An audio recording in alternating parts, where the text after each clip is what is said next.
Problem 10.36. Suppose that a survey of 172 Brisbane University students has shown that the average expenditures on sporting activities during the past week by males and females were, and we've got a table summarising the data. Now, Part A says, at the 5% level of significance, is there evidence of a difference in the variability of the expenditure on sporting activities by females and males? So as soon as we start seeing level of significance, we're thinking hypothesis test, and you can see here that we've got a sample from males and a sample from females. So it is a two population, two sample scenario hypothesis test, and in particular what we're interested in examining is a difference in the variability.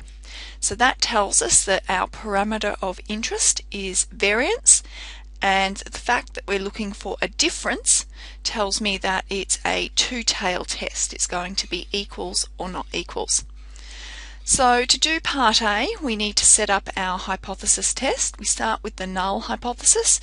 We're investigating variance of the two populations, so we can write our null as sigma 1 squared equal to sigma 2 squared, and in the alternative, sigma 1 squared not equal to sigma 2 squared. So because we're just looking for evidence of a difference in variability, that keyword difference tells us that it's an equals not equals test, therefore two rejection regions. It's a two-tailed test. Now, if we start setting up our decision diagram, when we've got a two population, two sample test for variance, we need to draw up our decision diagram, and it's going to be an F decision diagram. It's two tails, so we can mark on the two rejection regions. We've got an upper reject region and a lower reject region. The total reject region area is 5%. That's represented by alpha, and because it's two tails, that's split into the two areas. So 2.5% or 0.025 as a decimal in each tail. Now, to complete our decision diagram, we need to find the cutoffs for our two reject regions, and that means using the F tables. Now remember, the F distribution has 2 degrees of freedom. Degrees of freedom 1 is sample size 1 minus 1. Degrees of freedom 2, sample size 2 minus 1.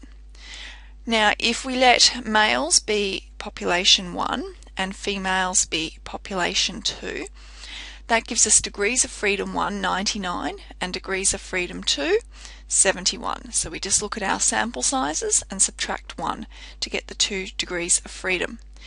Now, when you go to the 2.5% F table, so remember you've got several pages of F tables, because we've got the 2 degrees of freedom parameters.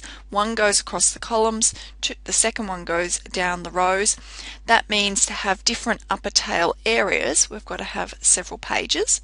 So we go to the page of our F tables where the upper tail is 2.5% or 0.025 as a decimal. Then we need to look up degrees of freedom 1 in the columns and degrees of freedom 2 in the rows. Now you'll notice that we've got 99 and 71 respectively, but when we look in the tables, we see that we don't have a 99 column for degrees of freedom 1, and we don't have a 71 row for degrees of freedom 2. So we've got to do some rounding, and we round those values down. So looking at the tables, both degrees of freedom 1 and degrees of freedom 2 will go to 60. From there, we can look up the cutoff value for the upper tail in the tables. So it's the upper tail, F upper, that we can do the cutoff for directly from the tables.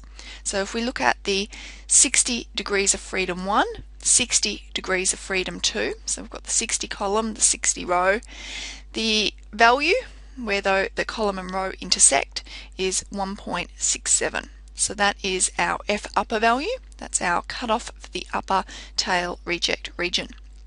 Now remember, with one of these tests, the trick is to find the lower cutoff, so F lower. and we can't look that up directly from the tables. We've got to use a little bit of a trick. And the trick is to swap the degrees of freedom. So degrees of freedom 1 becomes degrees of freedom 2 and vice versa. And look up a temporary value, which we then invert.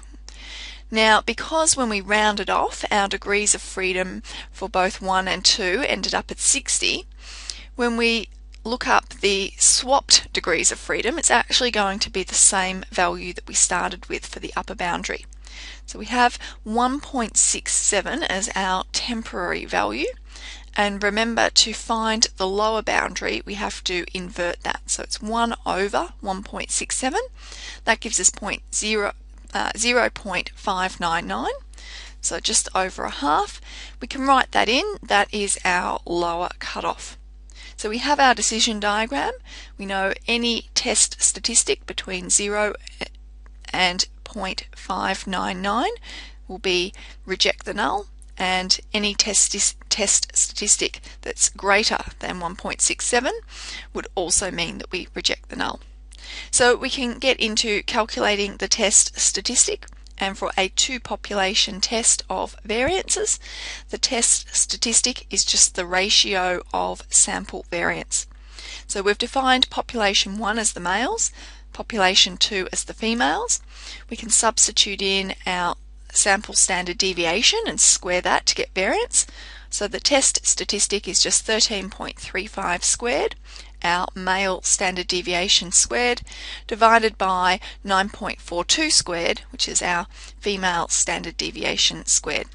Put that into your calculator and your test statistic comes out at 2.008. Now, if we compare our test statistic to the decision diagram, we can see that the test statistic clearly falls in the upper reject region. 2.008 is more than our cutoff of 1.67. So our decision is to reject the null. And of course we need to then write that in terms of the alternative. So we can say, therefore we can conclude that there is sufficient evidence that the variance on expenditure on sporting activities by males and females is different.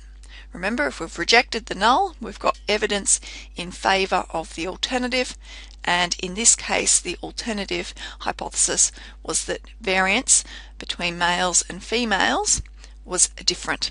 You could have also said not equal. That would have been an alternative way to phrase it. So that's part A. Part B, we just wanted to say, well, what assumptions do you need to make about the two populations in order to justify the use of the F test?